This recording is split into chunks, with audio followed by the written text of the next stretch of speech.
قرآن مجید کی تلاوت کے چند آداب آپ کے سامنے رکھ دینا چاہتا ہوں۔ قرآن مجید کی آداب، تلاوت کے آداب میں پہلا ادب یہ ہے کہ آپ باوضو ہو کے قرآن کی تلاوت کریں۔ اگرچہ وضو کے بغیر قرآن کی تلاوت کرنا جائز ہے، لیکن باوضو ہو کے تلاوت کرنا یہ زیادہ فضیلت اور زیادہ قربت کا باعث ہے۔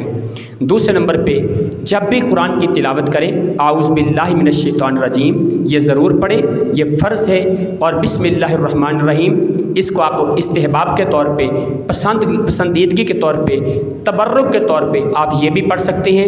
اس کے بعد قرآن مجید کو ترتیل کے ساتھ پڑھیں، ٹھہر ٹھہر کے پڑھیں، اور پانچویں نمبر پہ قرآن مجید کی آیات پہ غور و فکر کریں، ایک ایک لفظ پہ رکیں، ایک ایک آیت پہ رکیں، اس پہ غور و فکر کریں، اس کے معنی کے سمندر میں ڈوبیں، اس سے اللہ کی رحمتوں کو سمیٹیں۔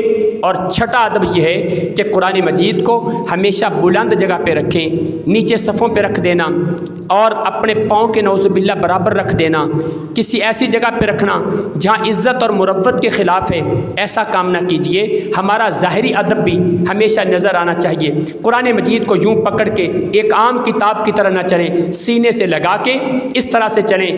ایک عمر بن قیس کے بارے میں موجود ہے، وہ قرآن مجید کے الفاظ کو اتنے غور سے دیکھا کرتے تھے، کہتے ہیں خشیت ان یذهب بصری، میں قرآن مجید کو اتنے غور سے دیکھتا ہوں مجھے بسا اوقات یہ لگتا ہے کہ میری آنکھوں کی بینائی چلی جائے گی۔ سوال کرنے والوں نے سوال کیا قرآن کو اتنا کیوں دیکھتے ہو؟ کہتے جیسے میں الفاظ کو دیکھتا ہوں میرے سینے میں ٹھنڈک محسوس ہوتی ہے۔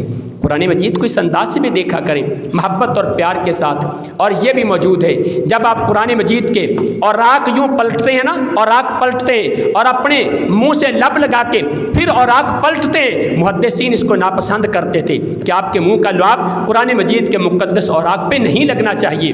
ہاں آپ ایسا کریں، اپنے کپڑے کا ایک کونا گیلا کر لیں، جو کپڑے کا کونا گیلا ہے وہاں تھوڑا سا ہاتھ لگا کے آپ قرآن مجید کے اوراق پلٹ لیں، لیکن منہ کے لعاب سے نہیں پلٹیں۔ قبلہ رخ ہو کے بیٹھیں، قرآن کی تلاوت کریں۔